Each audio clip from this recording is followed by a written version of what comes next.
We're here to talk about the fiscal year 2018 budget. We've got several slides. We had a budget workshop on July 10th where we went through not only this presentation but also the line item detail to the City Council in about what ended up being about a 4.5-hour presentation. So at that time, by way of history, and we'll go into a little bit of what goes into the budget, but suffice to say it's a fairly in-depth process. We'll be going through that piece by piece tonight. I know the council realizes the council has seen all of this before, but we'll go into enough detail so that the public can be informed as well. So again, this is a slide that you've seen previously. These are some of the things that the council has indicated that they want to focus on. As you can read through all of these, starts with relationships, goes to our businesses, providing affordable housing, safety, goodwill, and collaborative spirit of the community, good workforce to spur economic development, economic vitality, that citizens and members of the community recognize and understand city services provided, and that they're pleased with the level of those city services. As the council knows, every 2 years we conduct a citizen survey, have been since 2001, and I believe we're on our 7th citizen survey at this point, and that allows us to continue to measure citizen satisfaction with a random sampling of citizens around the city. Exceptional public management, without being too self-serving. What we try to do is provide services to the City Council and the Mayor and the public so that your city hopefully is well managed and we provide good information. Parks and Rec opportunities to facilitate business and tourism growth, again, one of the legs of economic development that we focus on as well. And lastly, effective transportation and utility infrastructure that is cost effective and durable. We want to make sure that when a public infrastructure decision is made, is that it is a lasting decision and the public's funds are spent well and on activities that will last the community as long as possible. So the strategic plan, as you know, the city entered into a strategic plan approximately 1.5 years now, and this was one of the essential elements of that. Our essential legacy is to build and to pass to future generations a premier community that leads by example, is safe, financially stable, well-managed, economically vibrant, harmonious, progressive, and a great place to live and work. Pretty lofty goals, but the strategic plan broke each of these out across departments and across the city itself, and that's what we strove to implement in our strategic plan and in the budget. These are some of the major challenge areas that the council was advised and rated. As you can see, we have external and internal major challenge areas. I keep wanting to say municipal. So as you can see at the top of this, these are things that the council wanted to address as quickly as possible. Deteriorating pavement conditions. Anybody who's been in Moscow in the last 1.5 weeks knows that we're fixing a lot of roads. The winter was very hard on the roads, and I can't remember what the percentage is of aging infrastructure in the United States, but suffice it to say that it's being recognized by municipalities, states, and the federal government, and more resources are being brought to bear on repairing those roads. Declining enrollment at the University of Idaho negatively impacting Moscow. This is building on the collaborative relationship that the city has with the university, the county, the Chamber of Commerce, and the citizens to try and spur economic development and enhance the experience at the University of Idaho in order to increase enrollment. Inadequate law enforcement radio infrastructure is an area that we'll address in a little while, is being addressed in future budgets as well as this budget. Deteriorating waste collection system, those are sewer pipes, they're being addressed as well.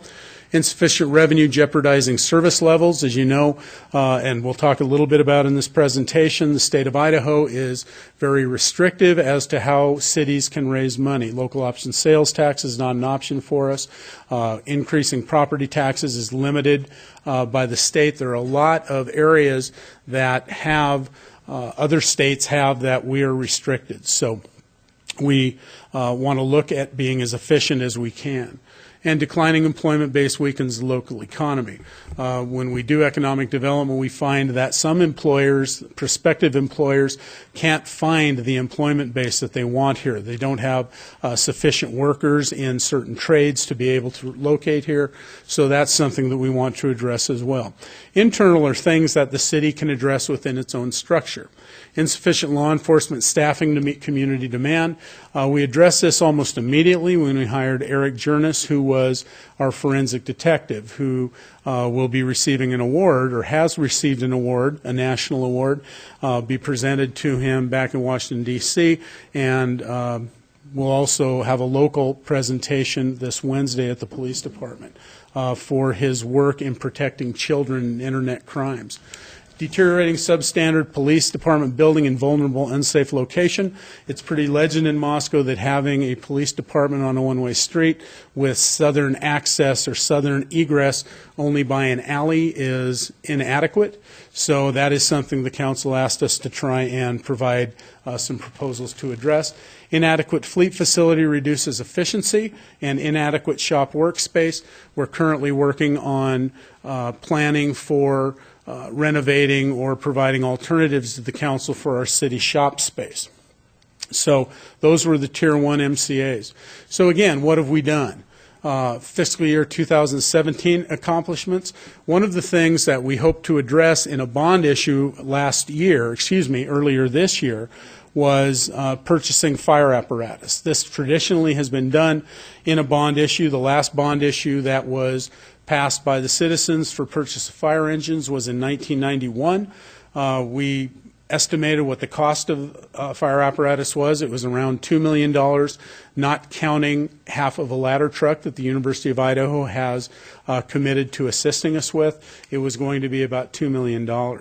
The fire fleet needed to be upgraded, so the council directed us to move forward and identify ways to be able to start putting money away on a yearly basis so that we can buy these fire engines on a systematic cycle. So we've done that. You'll see that there is $350,000 in this year's budget to address the purchase accumulation of funding for fire engines.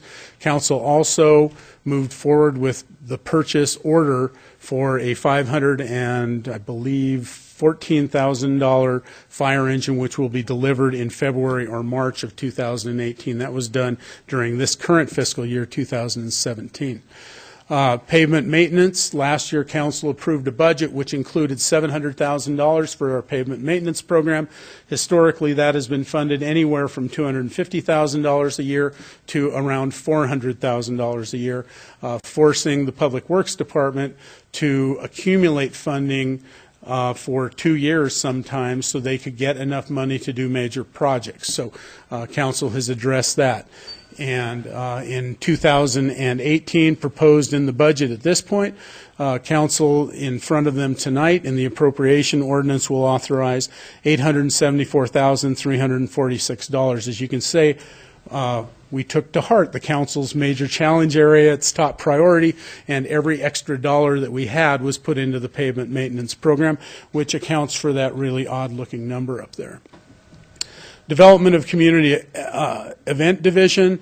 This was to provide more efficient management of the Moscow Farmers Market, and that was to address this MCA, insufficient use of strategic planning to inform management and budgeting. We found there were areas where we could be more efficient, not only in the Farmers Market, which had currently been under the purview of the Arts Department, but also to create a ancillary division, if you will, called community events. We have a lot of community events that Parks and Rec gets a piece of, the police get a piece of, administration gets a piece of, so on and so forth. So what we tried to do is create a place we could hold that, and that's why in this budget you will see a community events area as well, and that's under a different fund. We used to have a Parks and Rec fund.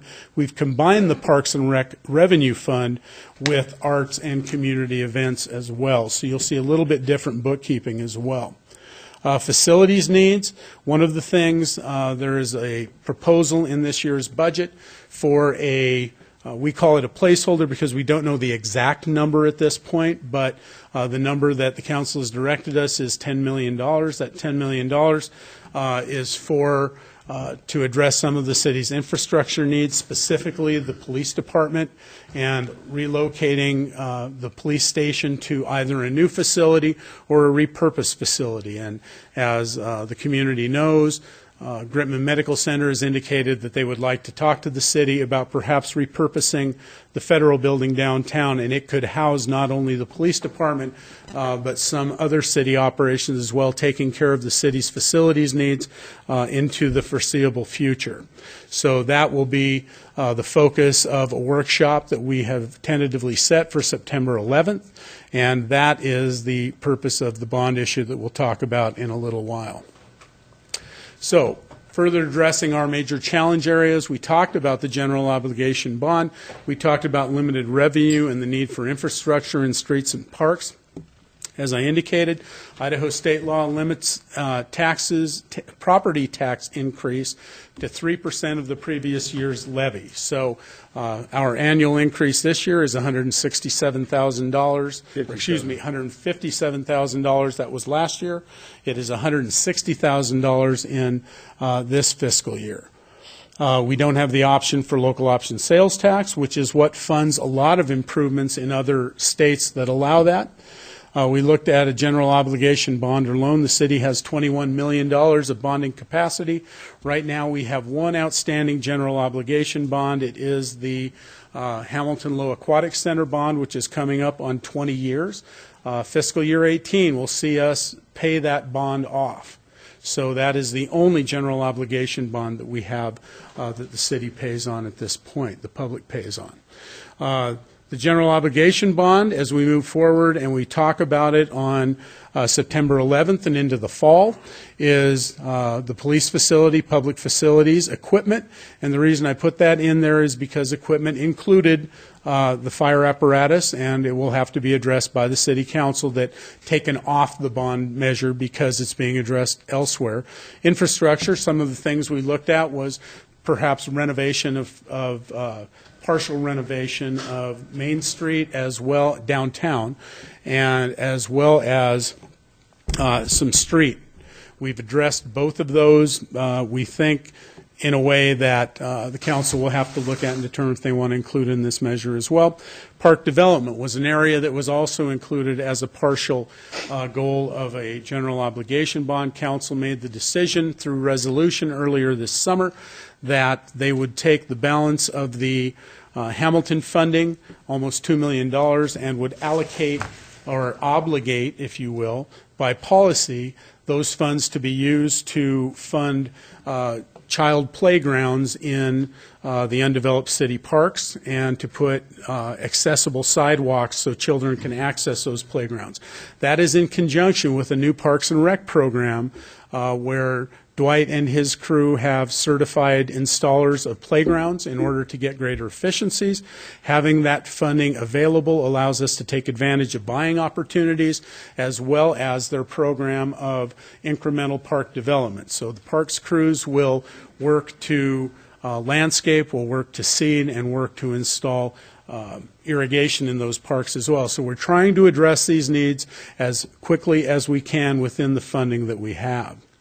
Again, general obligation bond, and the reason we call it a bond or loan, it's actual public debt. So whether it's a bond or whether it's a loan doesn't make any difference. It allows those funds with 66 2/3% of the people, if they vote for it, it will raise taxes incrementally to take care of that.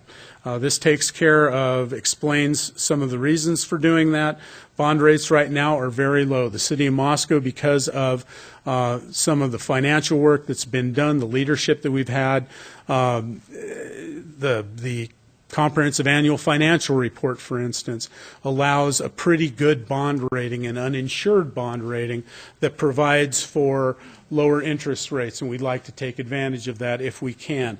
It costs the public less if you can borrow money at low rates, obviously. It's the reason people refinance their houses, so on and so forth. City is no different.